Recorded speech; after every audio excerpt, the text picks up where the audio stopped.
live in the menu. Yay! Yay!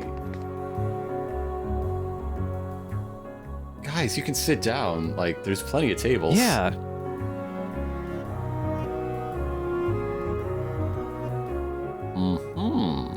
Yeah. They're... Totem pole, totem pole. Oh, that is one of them. But the blue Trinity marks, everyone just does a ground pound. And for some reason, that teleports them up here where there's treasure. Ooh. You have a key. There's a locked box. Yep. Doesn't go how you'd expect. Nope. So yeah. Dodge roll, now when you hit square, you're finally able to just fucking have any way of avoiding attacks.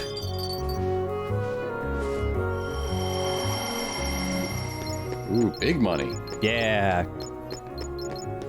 This is one of the games I feel has really good just items to pick up. Like, they're just jingly jangly, they make good sounds. There's a whole bunch of them. This treasure will not open despite us having a magic key. We can't open it until later. Well, we mostly use it to ask nicely, and yeah, they can say no. I care very much about these dogs. Their travails move me. They're quite upset, these Dalmatians. I can't stop worrying about them. And yeah, there's a little ongoing thing here of Yuffie continuing to call Squall by his first name and him always correcting her as, no, it's Leon now, it's cooler. That was not These a thing. These puppies once belonged to a man who wrote a song about how his wife's college friend was a real asshole. She sucked so much. So Huey, Dewey, and Louie run the weapon shop.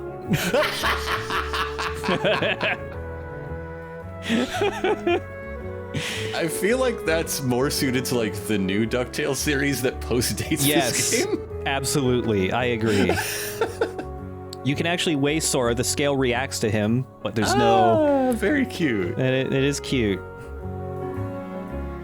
Oh, riverboat. I have to assume that's about like the park. It's park riverboat. Mark Twain riverboat. Yeah. I think what's really funny here, also Donald's stuck on one of his nephews.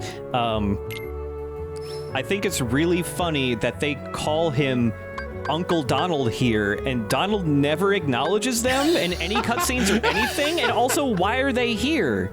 Why aren't they in Disney Kingdom World? Because this is where they set up their small business. I guess location, so. Location, man. Yeah, it's true. I guess they were... No one's buying weapons in the castle. Because they are relatives of Donald, they were allowed to leave their world to start up a business elsewhere, yeah.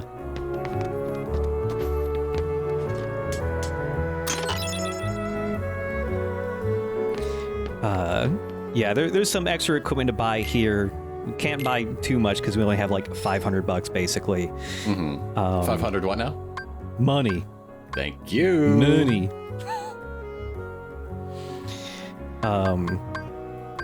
With enough money, you can finally replace Tardus.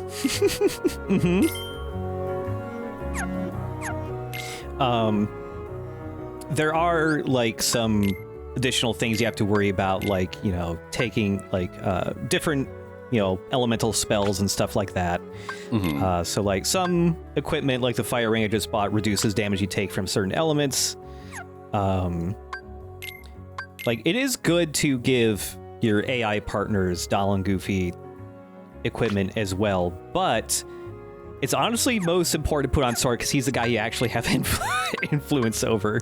Yeah. But Donald and Goofy also learn abilities as well. Goofy is the only one with anything right now, which is just Rocket. He just jumps at guys with his shield and hits them real hard. You can customize their AI, though. And this can be good to do because, like, Donald's set to use offensive magic constantly, which means he will chew through his MP so fast that he'll have no MP left to heal you with when he learns the Cure spell. So, yeah, it's like, Goofy can just kind of do whatever the fuck because he's Goofy. Donald's the guy who can heal you. So, like, you gotta change his AI a bit.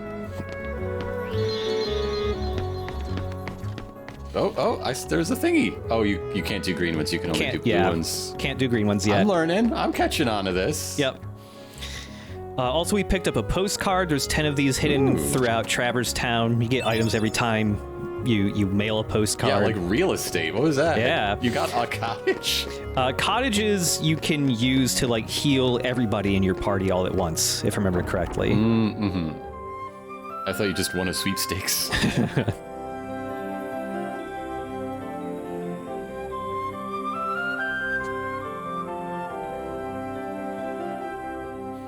So yeah, you frequently do get a choice between multiple different worlds to go to with different difficulty ratings. We're going to go to the easier one first. Sure. Now, while you're traversing to each new world, you gotta do gummy ship minigame stuff. Ooh. Because in in space between worlds, there are shmup levels, basically. The Heartless have their own little ships. Putting the, like, main models and having them do flappy mouths is so fun. That's very charming. Yeah. Now, the gummy ship levels in this, most of the time throughout this Let's Play, we're going to be just fast-forwarding through them because they are not particularly thrilling to watch. We will see a couple of them, either because it's got unique stuff in it, or, you know, sometimes a tiny bit of story may happen in them, but the gummy ship stuff in later Kingdom Hearts games actually gets pretty good. Like, they turn into legitimate, like, good 3D shooters that play vaguely like a Panzer Dragoon game or something. The main fun to be had with the gummy ship in the first game is that, like, as we're destroying these ships, we're picking up all these basically Lego blocks, and you can actually go into an editor and use these blocks to build your own ships, which is admittedly pretty fun. And all of the little Lego blocks you're picking up, the gummy blocks, all have, like, different stats and functions to them. Of course they do. Yeah. Eventually you can build gummy ships that can transform into different gummy ships with the press of a button, which is kind of neat, but... Yes. But all the shipbuilding stuff is cool, but the shooting part ain't great in the first game. In the second game onwards, it gets pretty fun. So... I was trying to, like, verify this earlier today, and I could not find any solid info, but I remember reading at some point that the gummy ship minigame was supposed to have a tie-in with, like, Lifesavers, like Lifesavers gummies or something. Yes, and those were pretty heavily advertised around this time, weren't they? Yeah. And apparently that deal fell through or something, but I haven't been able to verify that yet.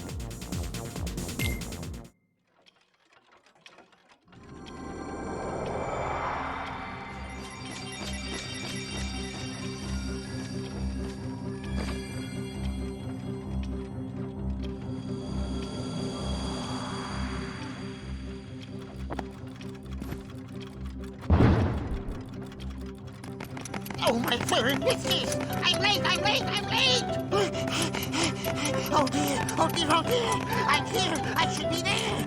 Oh, I'm late! Oh, the Queen! She clapped my head for sure! So yeah, one thing I can say is, like, the art direction and art style of the early Kingdom Hearts games is really good to the point that, like, you up-res it and, like, it still looks pretty good. Like, yeah. You know, older, lower res textures and lower poly and stuff, but, like, it still looks great. How did he get so small? No, you're simply too big. That talks! Must you be so loud? You woke me up. Good morning. Good night. I need a bit more sleep. Wait, what do we have to do to grow small? Why don't you try the bottle? Over there.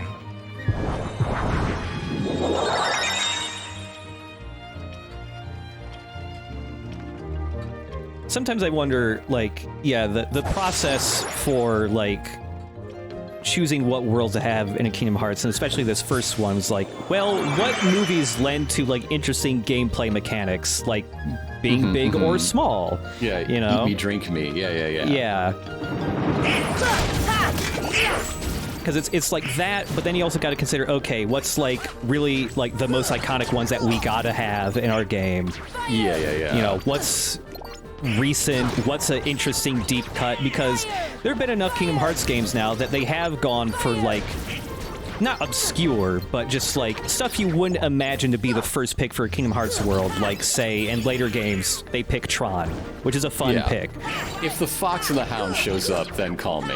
Yeah. I don't think there's any Fox and the Hound stuff yet. Well, that's good. That movie sucks so much. Yeah. I mean, they had a chance to make, like, a really heartwarming gay love story. But, right.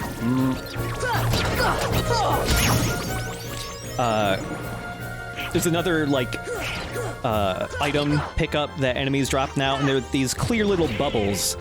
That recharges your MP gauge, which we now have. By our green life gauges is the blue one. MP on top of charging it by picking up the little bubbles, just landing successful attacks on enemies recharges your MP a little bit. So if you really need to heal or cast some sort of magic, like, the easiest way to do that is to just be really aggressive. Also, yeah, enemies sometimes also drop actual items on top of that, like treasure. There's rare drops, which I got lucky. One of the little tiny red guys that shoots fireballs dropped a better version of the fire ring.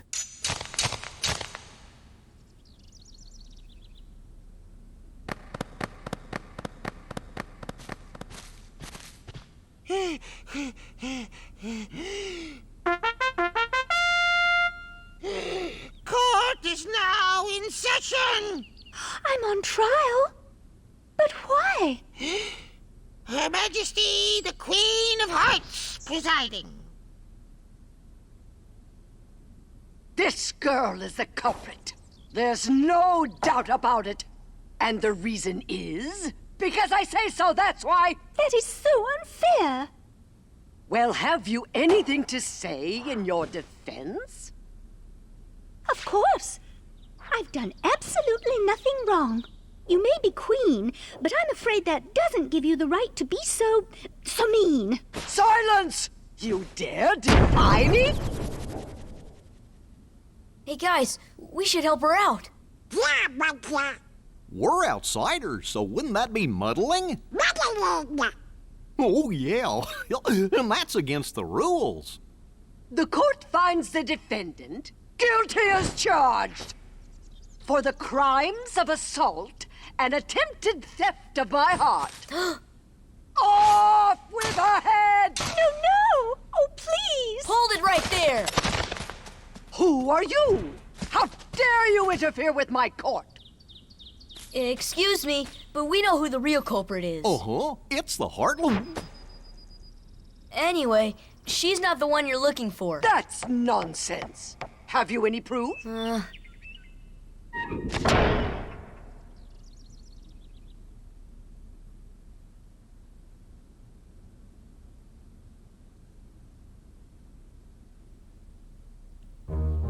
So yeah, the objective of this world is to prove her innocence and find evidence. You don't have to find all of it.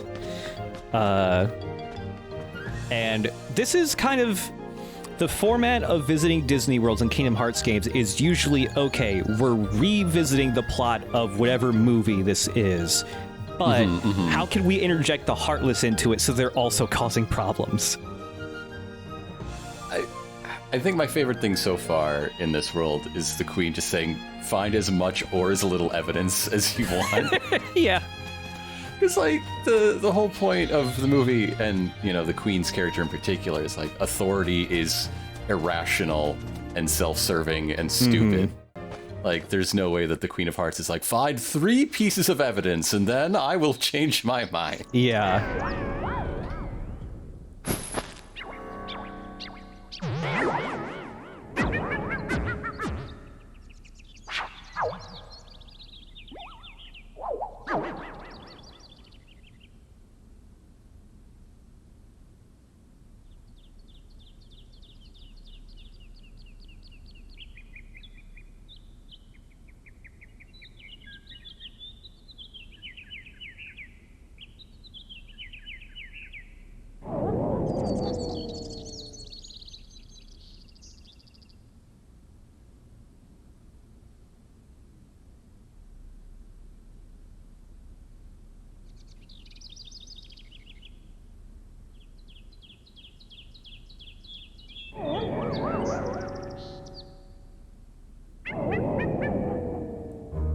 So, all right. So, an interesting thing in the first Kingdom Hearts is its level design, because it tries very hard to make each world distinctive and have something you're doing in it kind of match, you know, the thing it's adapting. And each world's, you know, more or less kind of successful in that, but it comes at the cost of having confusing and annoying to navigate levels at times. Having the first level be Alice in Wonderland kind of throws you, probably like a 9-year-old child if you bought this game at launch or near it, into a level that is adapting something where it's purposefully trippy and confusing. And so the level is that too. And so you can get lost in this level very easily. There's a lot of exits. There are exits that take you to different rooms depending on whether or not you've done something else in a different part of the level. Yeah. Of course. So it can be a frustrating first level to play. Yeah. I play this game enough times I kind of just know where to go now. But yeah, there's, even if you can navigate this decently and find the evidence and stuff, there are so many extra hidden rooms with like good treasure in them that are super easy to miss. Yeah. Hey, that fourth piece of evidence, though, we've been warned. Yeah. That's gonna take some doing. Also, we have the fire spell, which I've been using throughout here. The fire spell is pretty good in that if you manually lock on to an enemy and use the fire spell, you fire a homing fireball that goes like... Ooh, you got an antenna, so you can, watch your football games in your cottage. Yeah. Yes. Like, each spell you get in this game that's of a different element, on top of just being that element, they also have kind of a different purpose. Hey, Dalmatians. What? There were 3 in a box? Yeah. Do they have their own gummy ship? I don't know. They kind of just... I guess you just put them in the mail with your postcard. Yeah. You can talk to these flowers, and they all want different items. So you gotta feed this one like a potion, and it'll make you big again. Which allows you to This is fun. You can hit this tree to spin it around to open up a different path, or you can use grab this thing so that you can become small again after you move the tree. It's cute. Use your weight to push this down, and it pushes another lily pad up. That's so good. I also like the individual textures and a lot of the shape forms are obviously inspired by the Alice in Wonderland movie, but yeah, the actual look of the space seems so much more like a walkthrough attraction. Yeah. Or yes. The Disneyland ride. Yeah. You're in a box with the world painted on the walls, man. Yep, sure am. This jump is really hard to make. You can... So, attacking the air actually extends your jump just a little bit extra.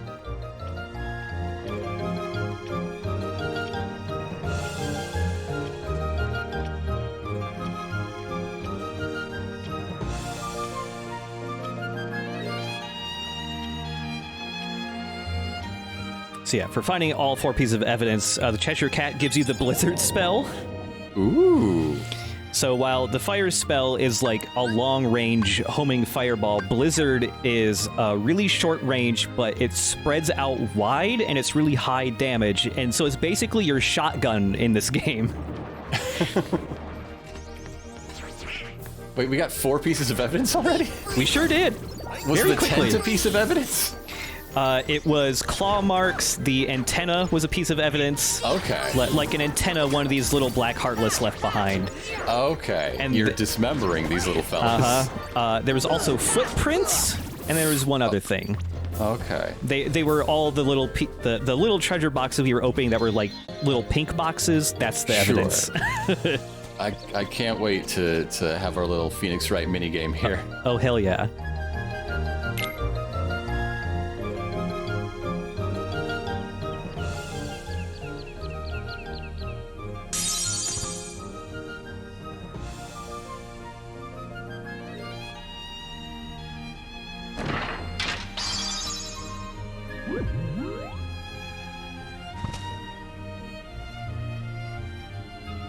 then she's just like, takes too long, fucking pick one. Oh, that's so good. Yeah, so like the more evidence you pick, the higher chance you'll have of picking your evidence, because like she shuffles the boxes too, so you don't know what is what.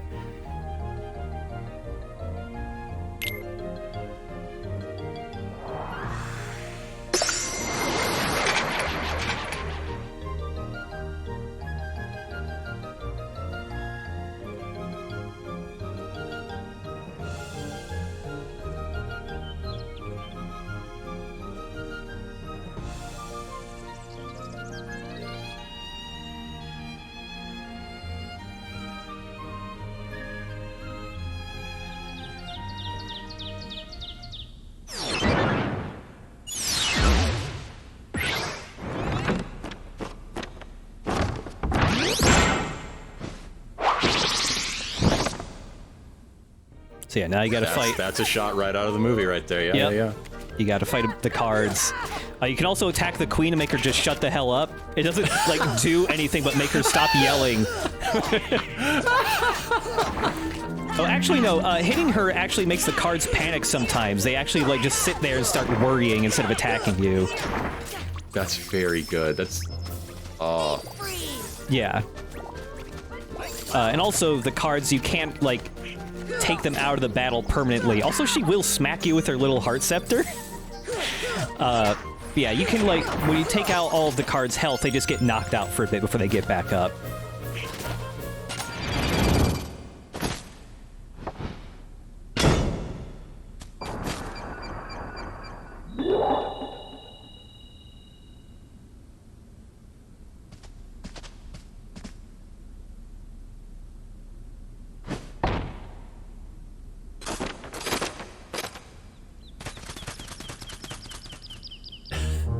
And there's also something that the big villain meetup did not want her. Yeah, yeah. She was not invited. She wasn't.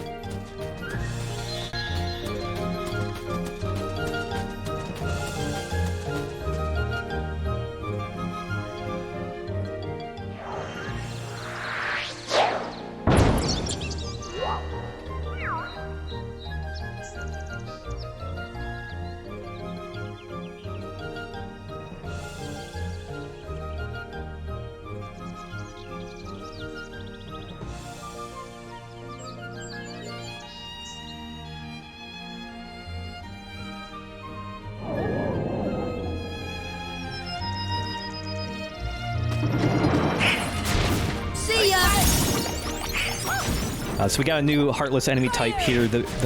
He's in like the big fella. He's in like every damn Kingdom Hearts game. This guy's a classic. Well, yeah, he's having a great time. Yeah, I want to fight that guy 100 times. Yep. He's got great animations and everything. You cannot do physical attacks on him from the front. You bounce off his big belly. So you gotta either hit him in the back, or you can do damage to him from the front if you're hitting him with magic attacks. Right.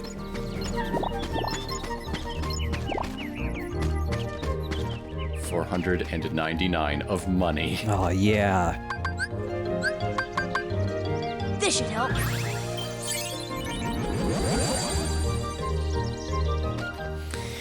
Yeah, like throughout, like every Kingdom Hearts game is pretty good at the Disney shit. Like the only times where it feels phoned in is just like, well, we made a mobile phone game where you have to retread the plots of games we already did, you know, and then it's just like kind of whatever. But all the mainline games, they do a great job for the most part, I think. Yeah, using Blizzard is very satisfying because you can just explode multiple Heartless at once if they're all packed up right. Yeah. And enemies do have elemental weaknesses, so like the really little flying guys that shoot fireballs at me are weak to Blizzard, so... Yeah. I mean, they're just addicted to WoW is what it is. Oh, yeah.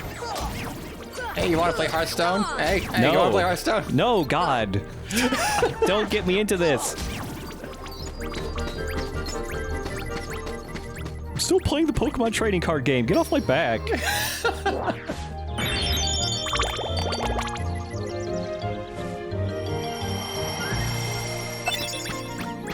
A camping set. Another item that just like heals your whole party.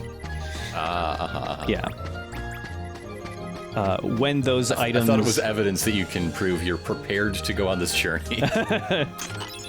More Dalmatians.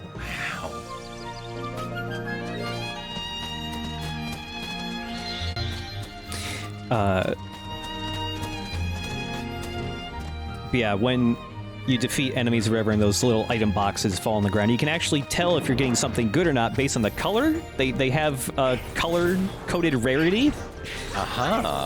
So, like, if you ever see a little item box drop and it's like that kind of light blue color, you're getting something pretty good. Also, we're just fast-forwarding through this fight because nothing happens in this room. Well, you're running sideways. You're on the wall. There's plenty more sideways rooms.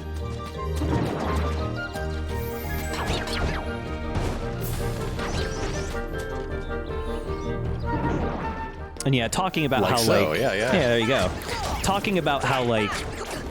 Yeah, a lot of these rooms feel almost like a walkthrough attraction or something. This is something I've wanted Kingdom Hearts to do more of. Like, in a later game, they start adding, like, special attacks you can use that are inspired by rides at Disney World, but they aren't the actual rides, which bummed me out. But I've always wanted Kingdom Hearts to do the more. The thing that made me most interested in Kingdom Hearts 3 was seeing the Main Street Electrical Parade as a summon in a trailer. Yes, that kicks ass. Yep. That's certainly a lot of fun to use. Also, that's a gummy ship block we just picked up. A lot of the gummy ship blocks are named, like the ones that give you like more attack power are named after various spells from Final Fantasy games. Yeah, I've always wished to see Kingdom Hearts pull more from like the amusement park side of things, because I think they could do some really fun stuff with that. Right. And yeah, like the ride. I would definitely be more interested in a Haunted Mansion world than a Haunted Mansion starring Eddie Murphy world. Yeah.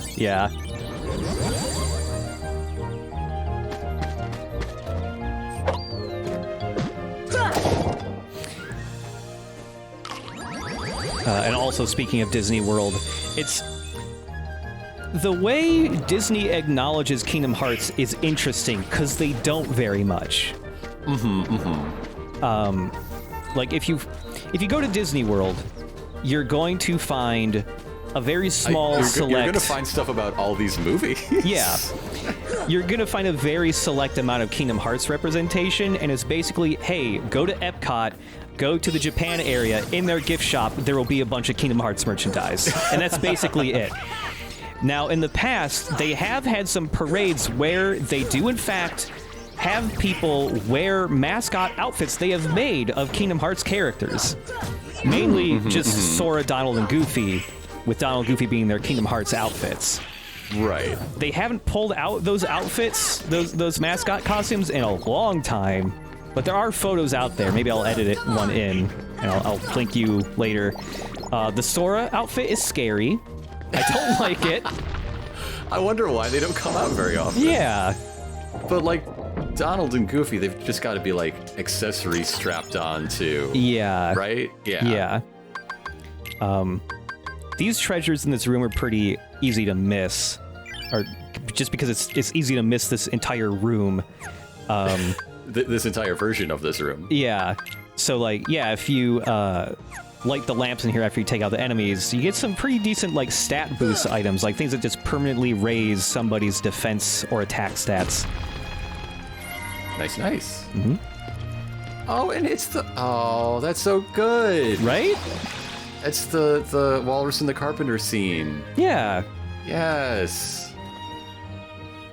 And there is a little bit of, like, backtracking involved in this game, because there's just some things you can't do on your first visit to some worlds, like extra Trinity marks that you haven't learned the moves for yet, or there'll be some things you need certain elemental spells for to either, like, unlock a door or something that you just don't have yet. So we'll be revisiting these worlds later, too.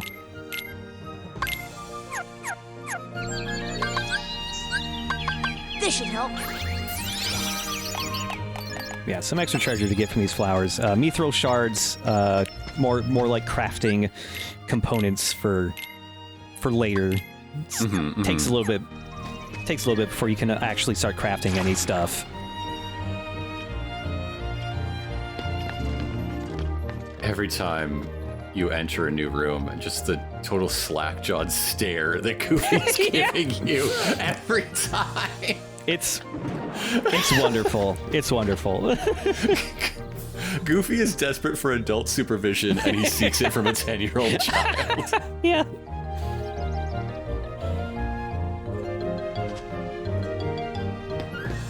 Are they not here? Could we No. not get an Ed Wynn sound alike? No. Were you not? Well, yeah, you were a child when this came out. You were not available.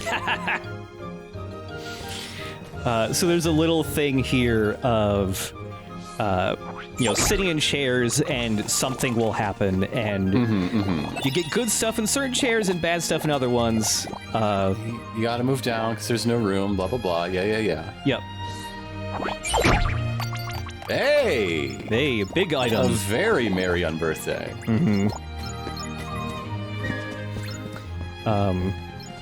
Yeah, all the Kingdom Hearts games, like, if they don't have the actual, like, voice actor for the character, it's always just, the backup person they've got that, like, does the direct-to-DVD movies or whatever. Yeah. Yeah.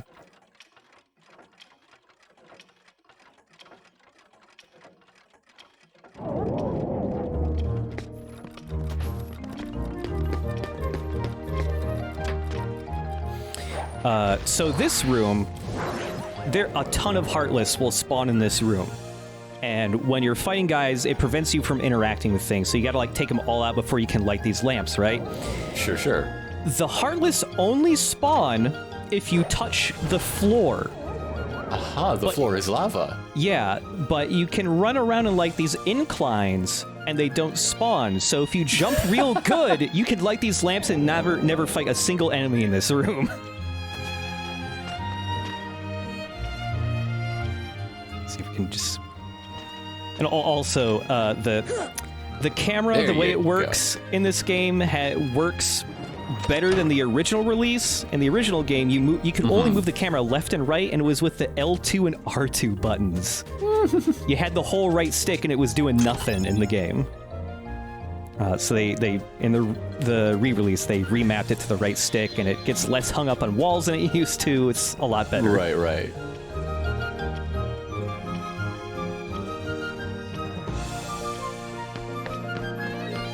Talk to the doorknob. The doorknob's such a fun little guy. He's sleepy, though. He does puns, though. Yeah, he does. Another ability Sora unlocked is Scan, which is just, if you lock onto enemies now, you'll be able to see their health bar.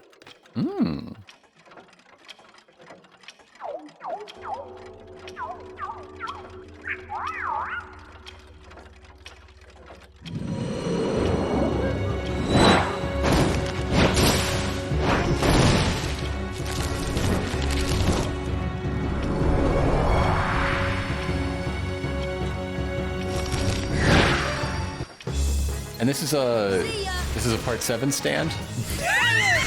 Yeah. God, this could be a stand. Look at it. Just give it a more robotic face and you're done. So, yeah, this boss also pretty tricky. The first Kingdom Hearts is really one of those iconic, like, this is an incredibly appealing game to children, but also it makes children cry style of game, where it's just like a bit too fucking hard for kids. But yeah, I think this guy's called Trickmaster.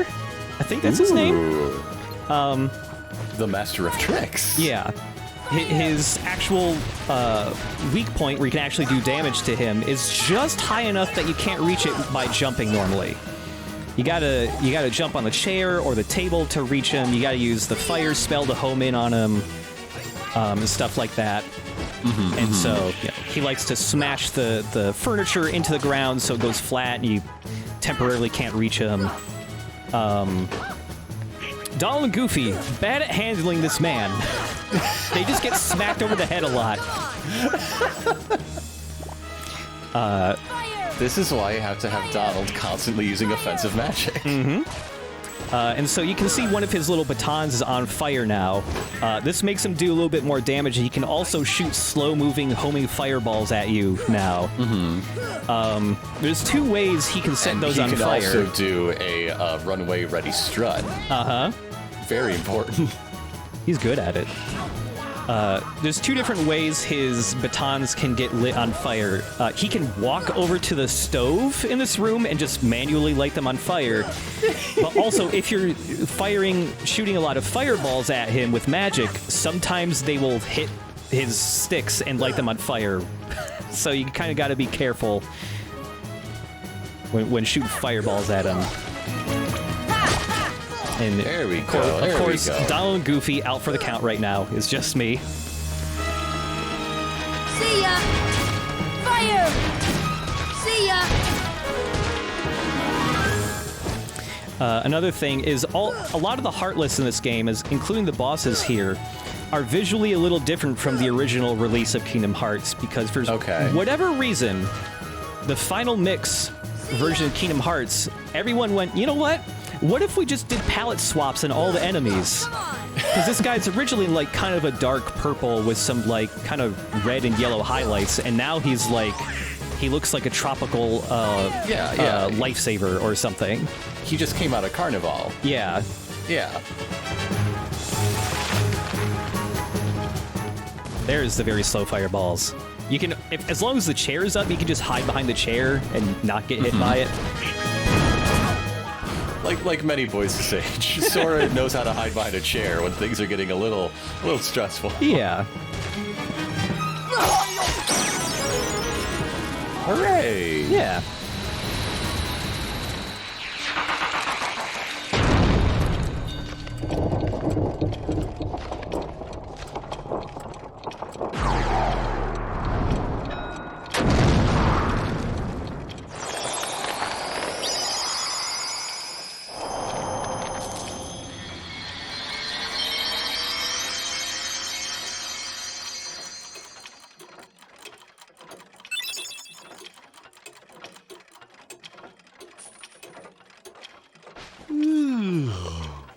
What a racket. How's a doorknob to get any sleep?